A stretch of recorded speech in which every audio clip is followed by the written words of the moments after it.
Hello दोस्तों, कैसे हैं। आज हम लोग जानने वाले हैं कि थोड़ा भी पढ़ के कैसे सब्जेक्टिव में 50 में 50 नंबर ला सकते हैं। और आप लोग थोड़ा भी नहीं पढ़े हैं फिर भी आप लोग का सब्जेक्टिव में 50 में 50 नंबर कैसे आएगा, तो हम लोग जानने वाला है।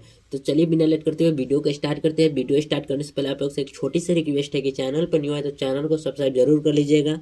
और यह वीडियो क्लास 10th और 12th दोनों के लिए है।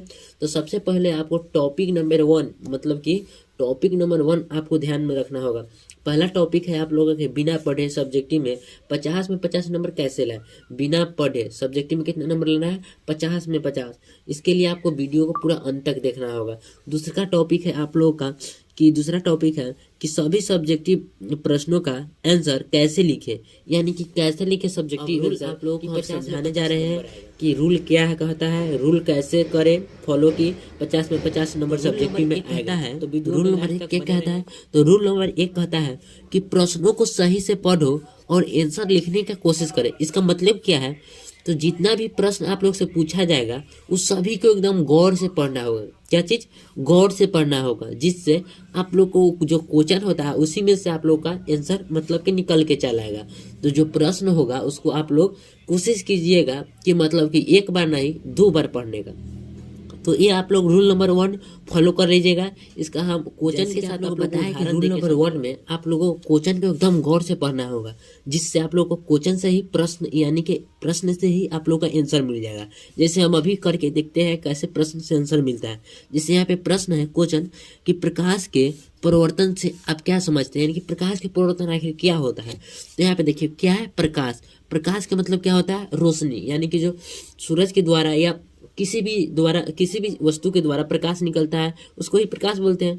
तो बोल रहा है प्रकाश के परिवर्तन से क्या समझते हो, तो इतना तो समझ गए प्रकाश यानी कि रोशनी जो होता है उसके परिवर्तन के ही बारे में पूछ रहा है। परिवर्तन क्या होता है, तो मतलब कि किसी चीज पर पढ़ के फिर दूसरा दिशा में चल जाता है, इसको परिवर्तन बोलते हैं। तो प्रकाश के परिवर्तन बोल रहा है। तो प्रकाश मान के चलिए इस तरह आता है, प्रकाश इस तरह ना आता है। और मान के चलिए यहाँ पे आईना है, कच्ची आईना, तो इस पर पढ़ के दूसरी दिशा में चल जाएगा, तो इसी तो प्रकाश के परिवर्तन कहते हैं। और इसी तरह आप लोगों को क्वेश्चन से ही आंसर ढूंढना होगा। जैसे यहाँ पे लिखा है कि जब प्रकाश किसी अपारदर्शी वस्तु पर पड़ता है तो वह उस सतह से टकरा कर दूसरी दिशा में चली जाती है। इसी घटना को प्रकाश के परिवर्तन कहते हैं। सिंपल सा आप लोग इतना लिख देना है।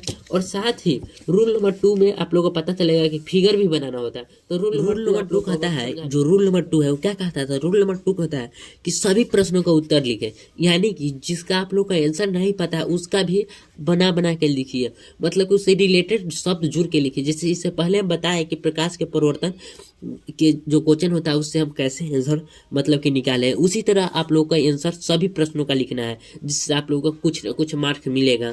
और रूल नंबर 2 बहुत इंपॉर्टेंट है। तो आप लोग रूल नंबर 3 है, चित्र बनाने वाला है तो जरूर बनाइए। पहले ही बता दिए कि जो चित्र बनाने वाला जिस क्वेश्चन में है उसको जरूर चित्र बनाइए। जैसे हम प्रकाश के परिवर्तन में आप लोगों को बताया चित्र कि ऐसे बनता है, और इसी तरह बोल रहा है और चार्ट भी बनाए। और चार्ट बनने वाला है तो चार्ट भी बनाना होगा आप लोग को। तो आप लोग को बताते हैं कि चित्र कैसे बनाइएगा। चित्र बनाने वाला था प्रकाश के परिवर्तन में, तो हम क्या किए, एक दर्पण ले लिए है, समतल दर्पण, और इधर से प्रकाश को लाए हैं और फिर इधर से टकरा कर दूसरी दिशा में चले गया। तो इस चित्र से आप लोग का एक भी नंबर नहीं कटेगा। जैसे कि यहाँ पे प्रकाश के परिवर्तन से क्या समझते हैं प्रश्न है, तो अगर आप इस तरह से लिख देंगे तो एक भी नंबर नहीं कटेगा।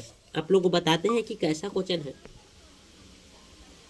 और आप लोग को बताया है कि जो चार्ट है वो और जरूरी है। तो चार्ट कैसे बनाया जाता है, जैसे यहाँ पे पूछा है सोपोषण क्या है, और सोपोषण के मतलब कि भेद लिखने के लिए सोपोषण कितने प्रकार के होता है, तो इसके चार्ट के द्वारा दर्शाइएगा तो आपका एक भी नंबर नहीं कटेगा। और एकदम शॉर्ट फॉर्म में एकदम करेक्ट आंसर दीजिएगा तो एग्जामिनर आपसे खुश होकर पूरा नंबर देगा। जैसे यहाँ पे सोपोषण कितने प्रकार के होते हैं, 2 प्रकार के, पर यहाँ पे सोपोषण नहीं होगा, पोषण होगा। जो पोषण होता है वो कितने प्रकार का होता है, 2 प्रकार के, स्वपोषण और परपोषण।